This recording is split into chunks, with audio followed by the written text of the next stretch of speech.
I'm looking at 22 life mysteries using the archetypes of the tarot to tune in to the deeper meaning within our lives.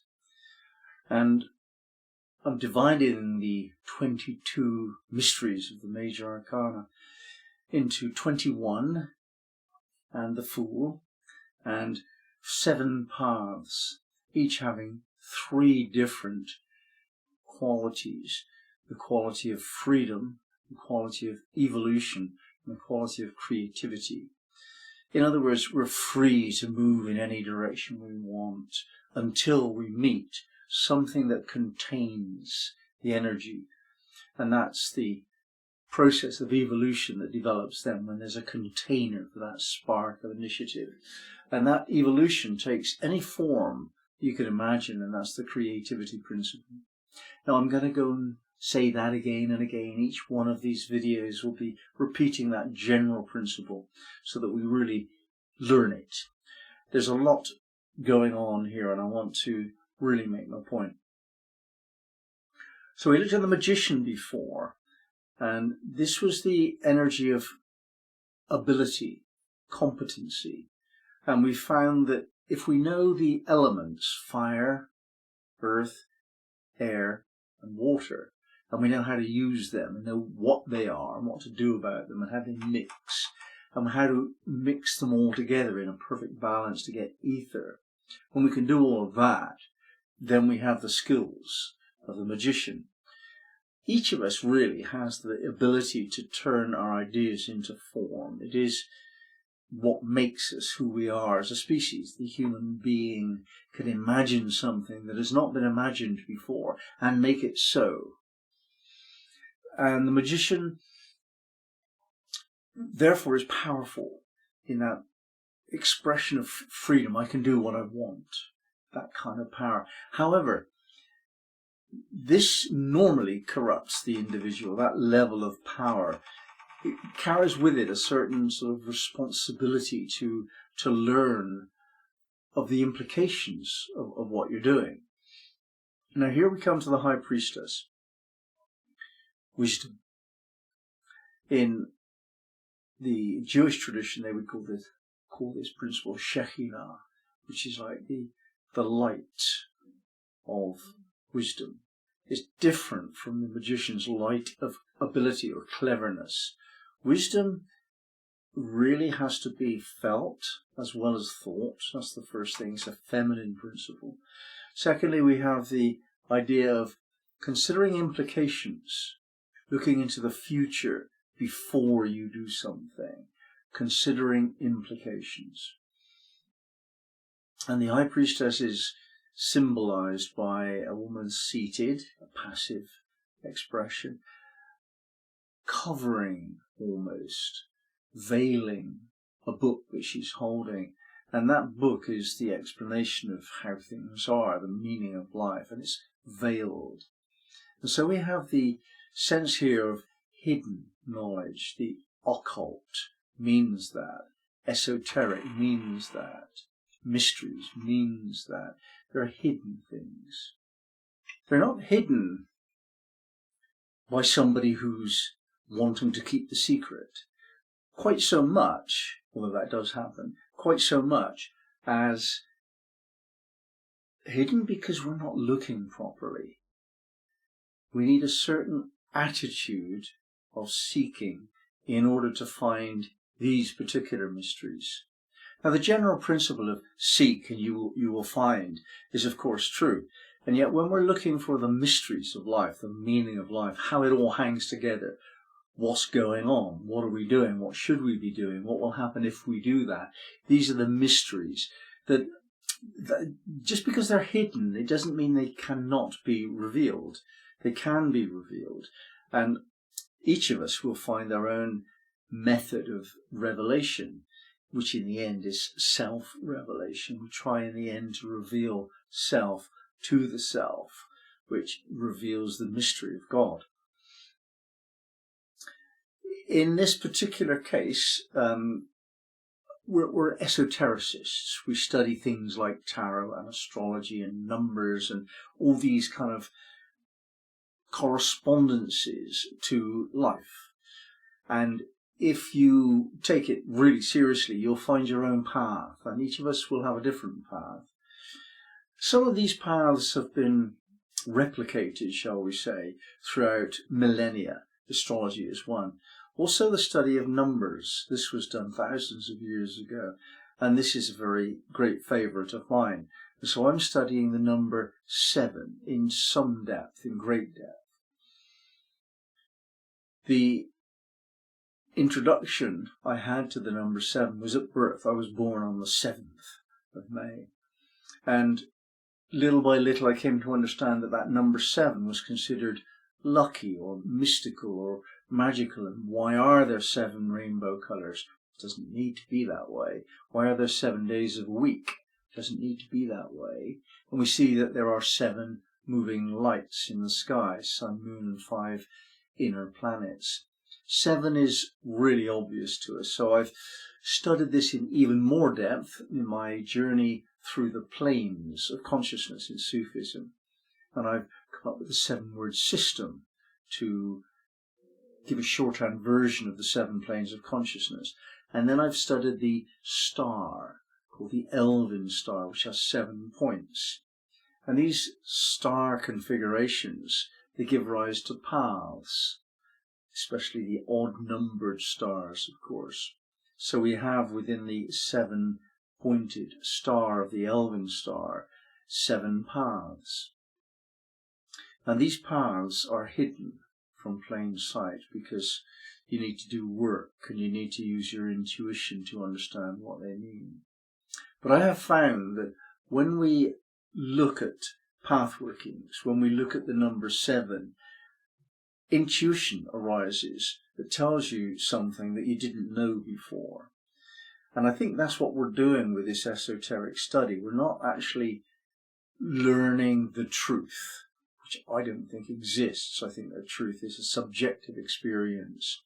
What we're learning is what is consistent, and we're finding a model for how we want to choose to see reality.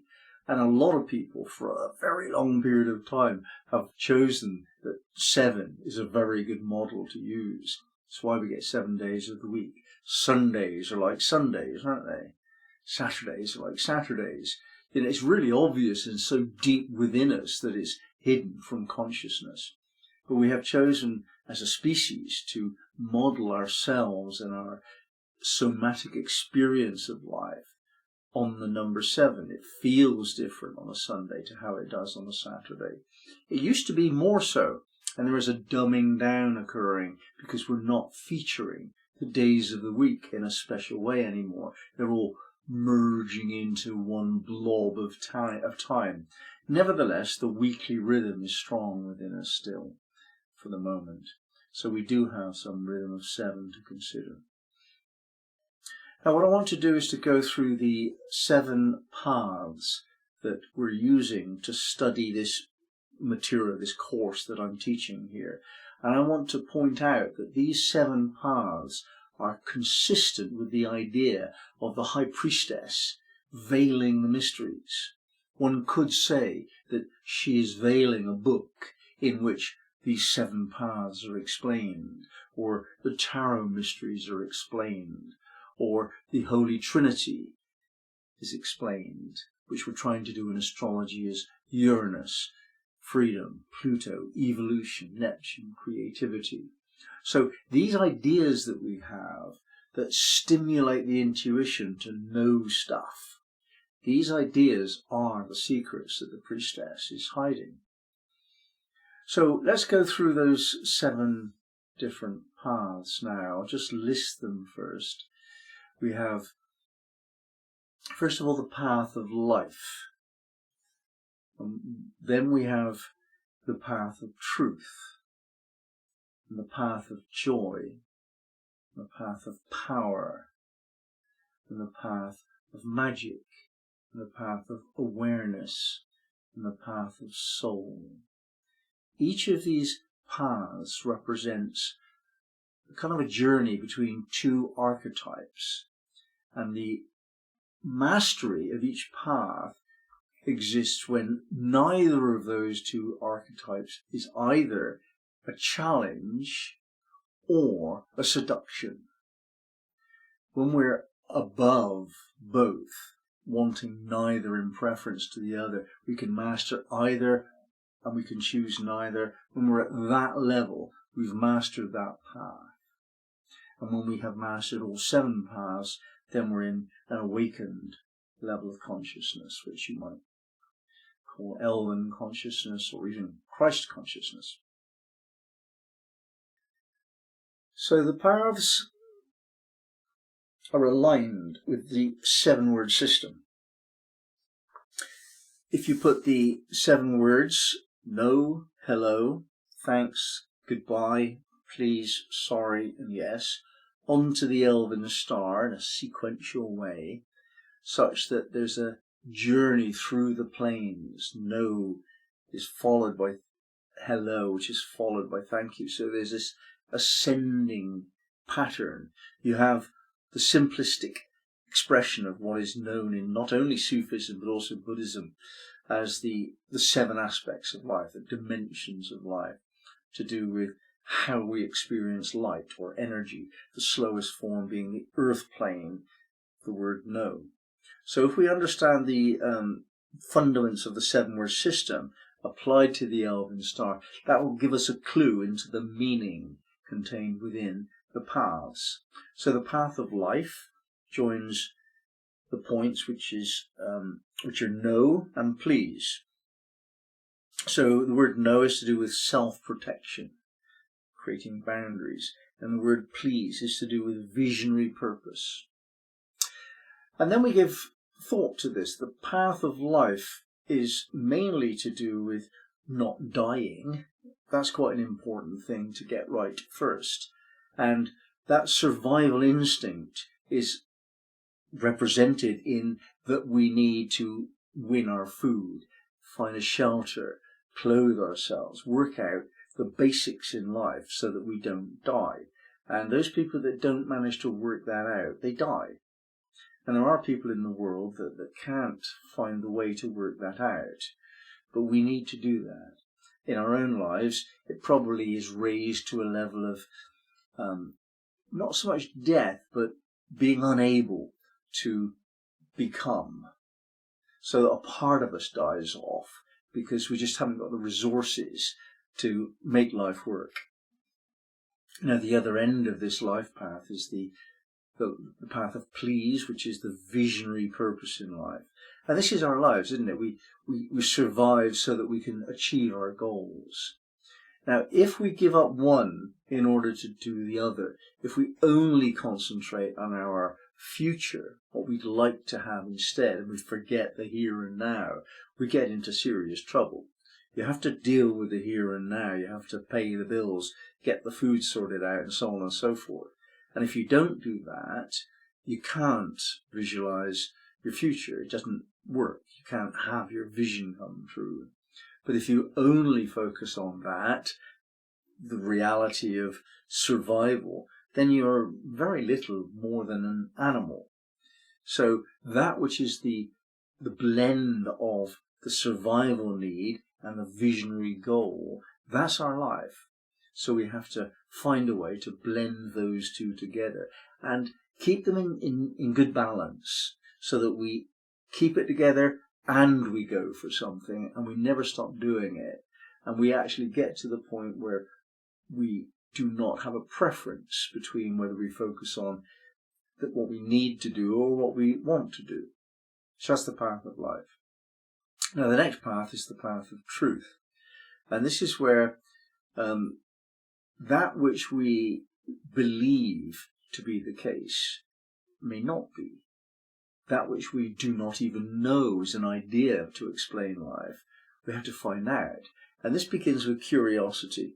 The word hello in the hello system takes us into new areas of consideration, new people, new ideas, new destinations. Curiosity takes us into traveling. And the other end of this path of truth is the word sorry. Now, sorry is when we are insensitive and we need to make good. That's the word in the 7-word system. So sensitivity and curiosity are the two words that represent the path of truth. Curiosity to expand our sense of what might be. Sensitivity is to do with tuning into what actually is. Mostly nowadays, the messages that we receive are somewhat untrue. Someone's trying to persuade us of their position. They want to sell us something, whether it's an idea or a piece of equipment that they want money for, or a spiritual teaching. People want to persuade us. And we have to be sensitive to whether or not that actually is true. And yet we won't find out what might be true without curiosity. So curiosity and sensitivity are the two balancing forces in the path of truth. Now the path of joy follows this, where the two keywords are thanks and yes. Now obviously thanks in the 7-word system is to do with appreciation, and it leads to love, and it's to do with things that we find warm the heart. Sensitivity, the openness of yes brings us to awareness of opportunity, a sensitivity to what might be rather than what is. So being open to that thing which you've never tried before means you have to let go of control. And it is found that expressing appreciation more and more and more on the one hand, and releasing control more and more and more on the other, this is the path of joy, where we just allow everything to happen and we love it all. That's the expression of joy, and it's actually the path to joy. So if you can actually try and balance within your own life that which you like a lot and you appreciate a lot, especially your family and your loved ones and your friends and familiar things like that on the one hand, and on the other hand, yes, say yes to new things, adventure, and allow change to come without getting too possessive about what you prefer. If you can do that, both of those, neither of which is more important than the other, then you can open up this path of joy. The path of joy is followed by the path of power, and this is when we are able to say goodbye and no with equal balance, equal preference. Goodbye, we were doing that, we've liked that, but it's finished, time to move on. And we say that easily. No, we could do that, but we choose not to. Those are the two sort of 7 words explanations. So the path of power gives us a sense of not particularly having power over someone else. It's a different kind of power. It's the power to be indifferent to whether or not we take this, that, or the other. If we have something present itself to us and we don't want it, we just say no. And if we're doing something that we did say yes to, but we change our minds and we finished, then we can say goodbye. So power is more to do with excluding what you don't want and allowing, therefore, what is to be. That's the path of power. Without stress, this gives us no stress at all. We simply have decided to leave, so we say goodbye. We simply have decided not to allow that in, so we say no. But the clue here is to say this word, whether it is no or goodbye, we're indifferent, but to say it clearly and to say it once, not twice. When you've said no, you don't need to say it twice. When you've said goodbye, you don't need to say it twice. But people do. And when they do, they diminish their power, because it becomes known not only to other people, of course, but also to yourself, that when you say no, it doesn't mean no, it means maybe, because you might need to say it again and say goodbye. It's the same thing, maybe. because you might need to say it again. But if you're actually saying something once, and you know that you don't change your mind in life, it's tremendously empowering. Now, when we're assertively saying, this is what I want, please, and yet there comes back another alternative, well, why don't you have this instead? Why don't you do it that way? Then we expand our sense of being able to create in life that which we can conceive. So when we can turn an idea into form, we have magic. That's what magic is. Here we have our own idea, which we want to have, us please. But somebody says, well, what about this? And we consider that. There's more information. Then that turns itself into something, a dimension better. So the next path is the path of awareness. When we're trying to balance 2 7 words, sorry with thanks, or shall we say spiritual love with the love of family and friends. So awareness is what happens when we open up consciousness. We become aware of more. And we've come a long way on our spiritual path already. If we've learned all the techniques that we've discussed so far, we come to the point where, yes, we have magic, we can do what we want, but awareness makes us reconsider actually what we want. We've become very spiritual and we know what spiritual love is.